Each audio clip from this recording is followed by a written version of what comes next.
Oi gente, tudo bom com vocês? Eu sou a Alice e esse é o Ali aqui e hoje é o dia que chega ao fim a quarta temporada de Stranger Things e a gente vai ter dois vídeos. O vídeo de agora vai ser falando sobre o episódio 8 e daqui a pouco a gente vai ter um vídeo falando sobre o episódio 9. Então não esquece de se inscrever aqui no canal e deixar o seu joinha nesse vídeo. Talvez eu esteja um pouco transtornada porque eu acordei às 4 da manhã e chorei igual uma maluca até às 8 da manhã, que foi a hora que eu terminei de assistir os dois episódios de Stranger Things. Talvez. Mas vocês nunca vão saber a verdade, ou se eu realmente sou assim, ou se eu realmente estou transtornada com esses episódios. Lembrando que a quinta temporada vai ser oficialmente a última temporada da série e que, aparentemente aí a gente vai resolver algumas coisas nessa temporada, mas também vai abrir outras coisas pra encerrar finalmente na quinta temporada, que vai, enfim, contar o fim dessa história de Eleven, Mike, Will, Dustin, Lucas e o Upside Down de uma forma geral. Bom, hoje então a gente vai ter dois vídeos aqui no canal, um falando sobre o episódio 8 e um falando sobre o episódio 9. Eu achei que seria legal fazer assim, porque os episódios são bem longos e eles têm bastante coisa pra comentar, inclusive impressões específicas de cada um dos episódios, já que eles são praticamente um filme por si só. Então hoje a gente vai fazer essa divisão. Espero que vocês gostem, deixem aqui nos comentários pra mim se vocês curtiram esse estilo de vídeo. Então vamos começar falando sobre o episódio 8. Esse vídeo vai ter spoilers do episódio 8, então se você ainda não terminou de assistir, essa é a sua chance de pausar e não tomar spoilers. A gente não vai falar sobre as coisas que acontecem no episódio 9, isso vai ficar pro próximo vídeo, então não se preocupem, não vai ter spoilers do episódio 9. No episódio 8, então, a gente vai ter basicamente a organização e a montagem do que vai ser o grande showdown dessa temporada, do último episódio de verdade. Até então, a gente teve uma grande construção de tudo que aconteceu. O episódio 7 foi aquele episódio bombástico, onde a gente teve altas revelações, onde a gente descobriu finalmente que o filho do Victor Creel, que é o Henry, é o Vecna e é o 001, então eles são a mesma pessoa e na verdade eles são o grande vilão, A gente vê ali um embate da Eleven com eles e logo no começo do episódio a gente vai entrar justamente aonde a gente parou, tanto na Eleven recuperando as memórias e descobrindo o que realmente aconteceu com o número 1, quanto com a Nancy, que estava sendo ameaçada pelo Vecna, que rolou aquele momento de tipo, meu Deus, será que a Nancy vai morrer? Mas na verdade o Vecna estava usando ela para mandar uma mensagem alta e clara pra Eleven, de que ele, enfim, se lembrava e que ele sabia exatamente o que ela tinha feito com ele e que claramente ele não estava muito feliz com isso. Então, a partir disso, esse episódio ele vai construir todos os planos que vão ser executados no episódio final. Ele é um episódio bastante de transição, então ele pode não parecer um episódio tão empolgante assim,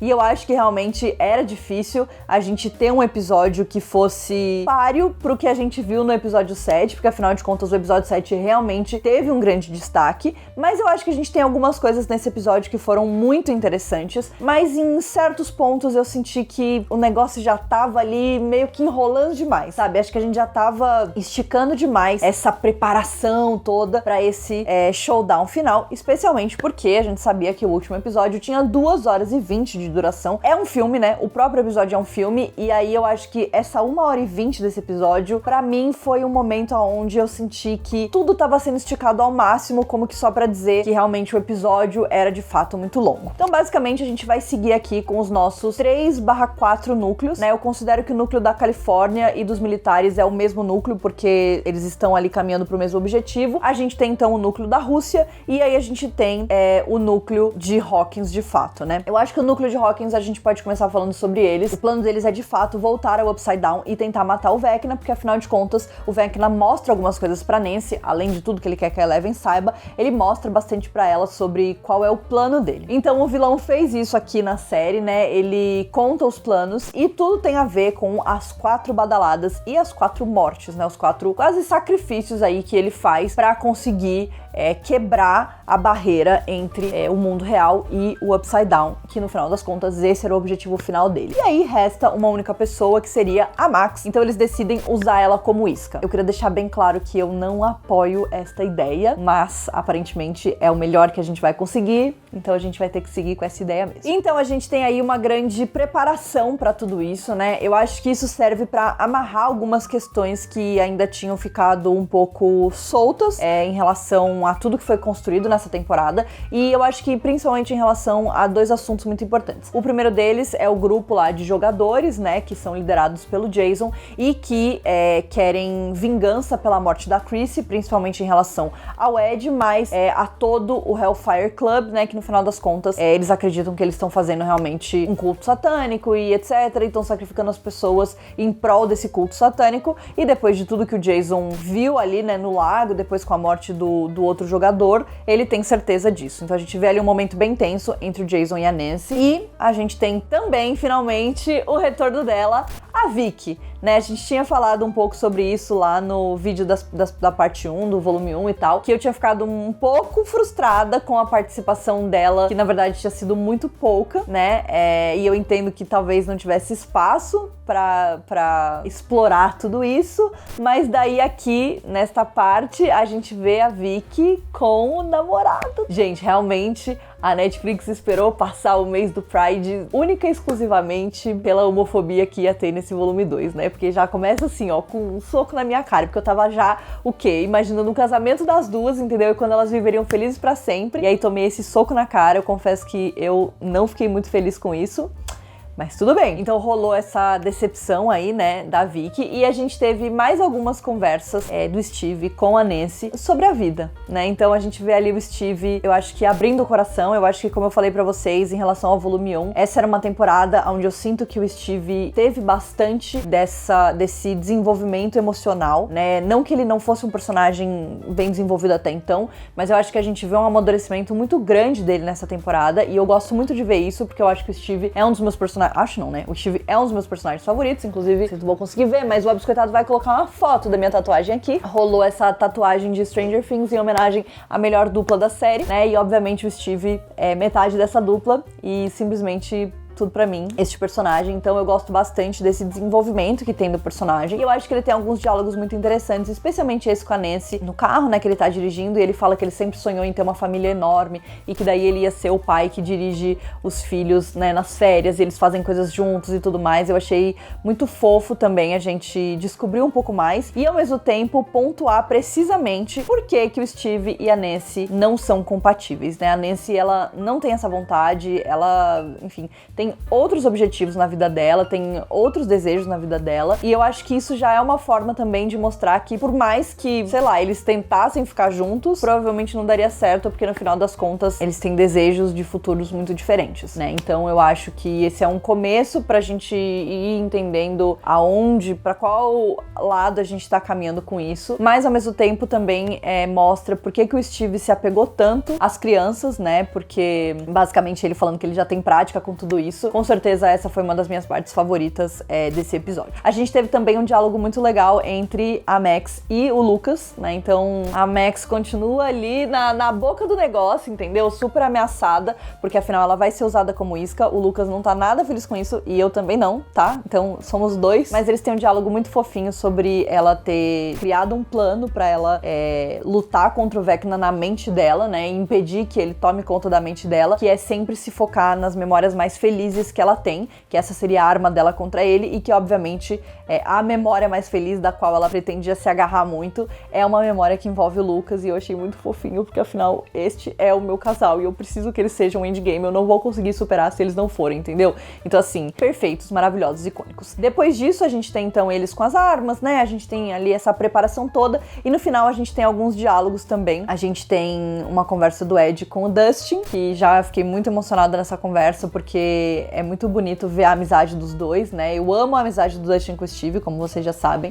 Também é muito bonito ver essa relação dos dois, principalmente porque isso foi uma coisa que foi falada ali no volume 1, né? Que o Ed fala pro Steve que às vezes ele até se sentia com ciúmes da amizade do Steve com o Dustin e tudo mais. Então assim, fiquei muito tocada nessa cena. E a gente tem uma cena que já tinha tido um trecho aí em um trailer, que é uma cena do Steve conversando com a Robin. Eu gostei porque eu sempre amo essa amizade também, então sinto falta de momentos entre eles, mas eles falando que achavam que dessa vez não iam conseguir, né, sair ilesos, assim, dessa situação. E aí, basicamente, a gente vai encerrar, né, essa participação deles, mas eles criam um plano bem robusto em como derrotar o Vecna e com várias partes, né, tanto da preparação, de usar a Max como isca, até o momento onde eles vão, de fato, conseguir atacar o Vecna e tentar matar ele dentro do próprio Upside Down. Então, né, basicamente a gente amarra aqui. Foi um momento muito para esse desenvolvimento, né, para empurrar esses personagens aí para cima, mas não foi também um momento tão cheio de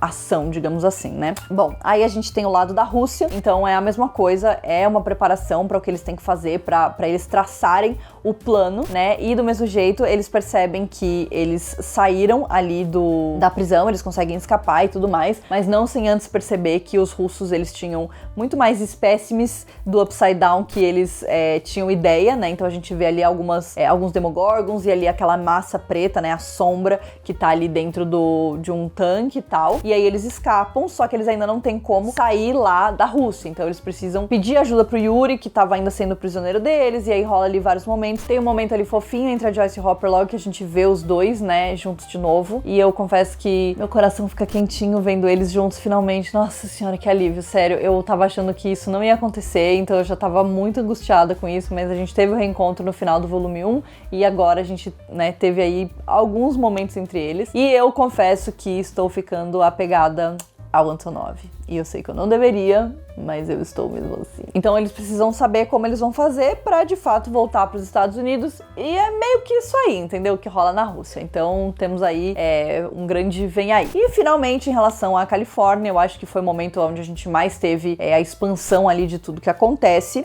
Primeiro de tudo, a gente tem o Will e o Mike e o Jonathan e o Argyle tentando encontrar, né, o projeto Nina e o lugar onde a Eleven tá. Então basicamente o episódio deles é eles indo em direção a isso, mas a gente tem um momento muito importante entre o Mike e o Will, aonde a gente finalmente vê o quê? O desenho do Will, que tinha virado uma grande lenda urbana, né? E eu confesso que houve uma certa decepção ali em relação ao desenho, mas tudo bem. Criou-se essa ideia de que esse desenho seria muito importante, e de fato ele foi muito importante pro Will poder falar um pouco mais sobre como ele se sente e, enfim, algumas coisas que estavam presas ali dentro, só que ele faz isso dizendo que é como a Eleven se sente, né? Eu acho que cada vez mais a gente consegue traçar paralelos entre o Will e a Eleven e a forma com que eles se sentem em relação ao Mike, né? E como o Mike é essa figura que é muito importante pra eles, como a gente já tinha falado também, rola aí uma crush, né, do Will no Mike, então eu acho que isso tem ficado cada vez mais óbvio e sido colocado cada vez mais em pauta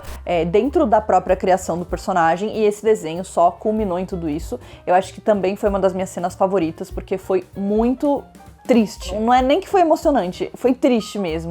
Ele falando as coisas que ele queria falar sem de fato conseguir falar, e eu acho que a compreensão do Jonathan do que ele estava realmente dizendo e do que ele estava realmente falando, e ele fala muito sobre como o Mike é o coração de tudo isso, né? Ele é a pessoa que une todas essas pessoas, ele é o líder do grupo, né? Então é por conta dele que todo mundo tá junto, que todo mundo acaba convergindo ali pros mesmos objetivos, enfim, que o Mike é importante, né? E tudo mais. E eu acho que uma coisa, né, importante que o Will fala é ele afastar o Mike, né? O Will afastar o Mike com medo de perder ele, né?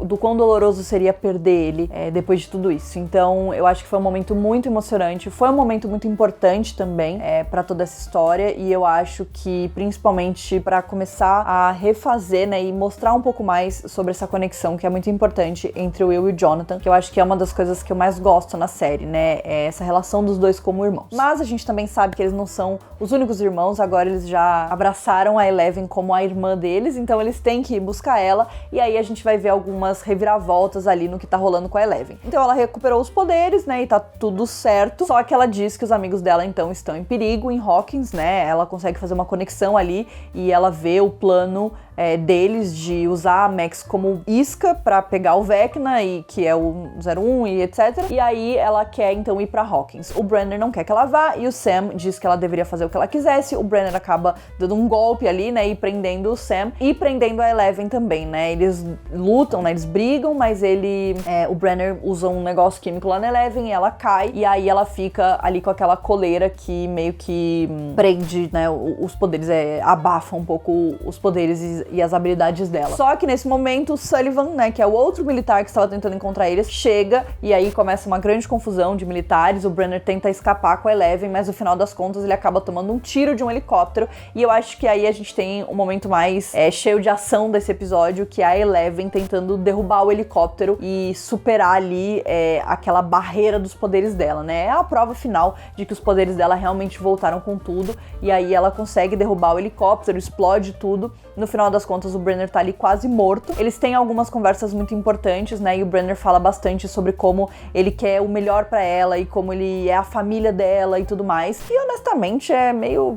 tipo assim, queridão, ninguém tá comprando essa história, entendeu? Tudo isso é por conta do ego dele. Eu acho que ele se ilude muito de que ele tá fazendo isso pelo bem maior e porque as pessoas precisam disso e porque tal, mas no final das contas é tudo porque ele tem um ego do tamanho do mundo e ele quer provar que ele pode salvar o mundo, né? Tanto que no final das contas ele não se importa com o que tá rolando em Hawkins, ele quer só ficar ali com a Eleven e elevar ela ao máximo dos poderes dela. Ele nem sabe direito o que aconteceu com o 001, né? Tipo, ele meio que... tudo são meios para um fim que ele acha que é válido, mas no final das contas não é. E aí também eu acho que a gente finalmente tem o encerramento desse ciclo entre o Papa e a Eleven, né? Eu acho que a gente foi e voltou muitas vezes e acho que ainda tinham coisas que precisavam ser solucionadas, né? Principalmente essa coisa dela entender como ela consegue recuperar os poderes dela, né? Qual é a importância também e a força das memórias de momentos bons versus momentos ruins. Então a gente teve todo esse desenvolvimento nessa temporada e agora eu espero que a gente tenha fechado esse ciclo, porque eu confesso que eu não aguento mais olhar pra cara desse homem e aparentemente, né, ele tomou vários tiros e morreu. E aí a gente tem finalmente um momento mais emocionante também do reencontro da Eleven com o Mike, que eu confesso que eu fiquei bem emocionada, porque eu tava com muitas saudades do meu casal e eles estavam ali passando por muita coisa, e eu já fiquei angustiada que o Mike não falou, entendeu? Ele devia ter visto ela e já falado, Eleven, eu te amo. Ele é um garoto adolescente, né? Então não dá pra esperar muito sobre ele. E também fiquei muito emocionada com o reencontro da Eleven com o Will. Eu confesso que eu gostaria de ter visto um pouco mais dessa amizade, né? A gente vê um pouco disso no começo da temporada, mas afinal de contas eles se tornaram irmãos, então eu não me importaria de ter me aprofundado um pouco mais nessa dinâmica dos dois, principalmente com o fato de Will provavelmente se sentir muito culpado por ter uma crush, né, por estar apaixonado pelo namorado da Eleven, que ao mesmo tempo é o melhor amigo dele, que teoricamente ele conhece antes da Eleven, então ele deve ter muitos sentimentos conflitantes em relação a isso, e eu acho que esse teria sido um caminho muito interessante pra gente explorar, até mesmo num diálogo com o Jonathan ou coisa do tipo. Então confesso que isso me deixou um pouco frustrada, né, em relação a tudo isso, porque eu achava que a gente realmente ia entrar nesse espaço, mas aparentemente a gente ainda não entrou. E esse foi o episódio 8, como eu falei pra vocês. Não foi um episódio que me empolgou muito. Isso pode ter a ver com o fato de que eu dei play no episódio às 4h02 da manhã e terminei eles às 5h20, né? Mas pode ser realmente que só por ele ser um episódio muito de transição entre o episódio muito foda, que é o episódio 7, e o episódio final da temporada, que vai finalmente culminar em tudo acontecendo, que é o episódio 9. Então, realmente, não tinha muito o que fazer, além de ir amarrando tudo pra gente chegar já no episódio 9, pronto pra derrubar a porta e aparentemente matar todos os personagens, né? Porque essas são as expectativas que foram criadas. Então é isso, eu espero que vocês tenham gostado desse vídeo. Não esquece que já já a gente tem vídeo comentando tudo sobre o episódio 9. Também tem muito babado, confusão, gritaria, morte, choro, tristeza, depressão e processo na Netflix, né? Porque, afinal de contas, tortura psicológica não é entretenimento. Então a gente se vê daqui a pouquinho no vídeo sobre o episódio 9. Um beijo!